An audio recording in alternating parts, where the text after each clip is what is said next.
Leviticus, however, is the first book that Jewish children are taught because it's almost like the legal binding contract with Israel. The language in it is very strong.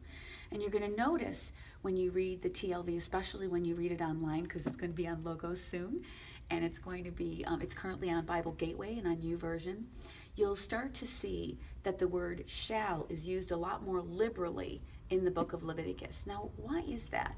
Well, I want to let you know that when God says should, that's you shall. When someone says to you, depending on who says it, let's say, for example, that your friend says, you know, you really should get your homework done because, you know, we all want to go out and hang out tonight. Then you're thinking, wow, that's my friend. He wants to hang out. I should do that. If your mom says, you should do your homework because you're not going to feel well tomorrow if you don't get your act together. That sounds like something I would say. When your mom says it, there's authority behind it.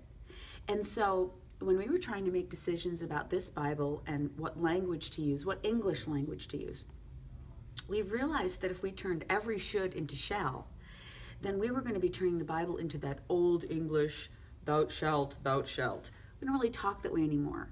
But when God says, you shall, and God says, you should, realize that that's the same thing. He's God.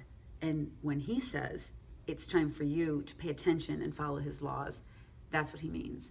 So when you give authority to the person speaking and you reverence that authority, you revere God, then when God says, you really should do it this way, I mean, that's how we talk today. That's not how God talks. When he says, you should love your neighbor as yourself, you shall love your neighbor as yourself.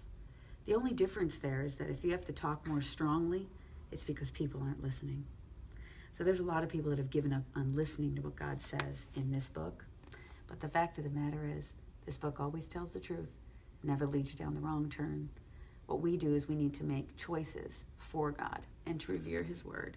So when God says, you should,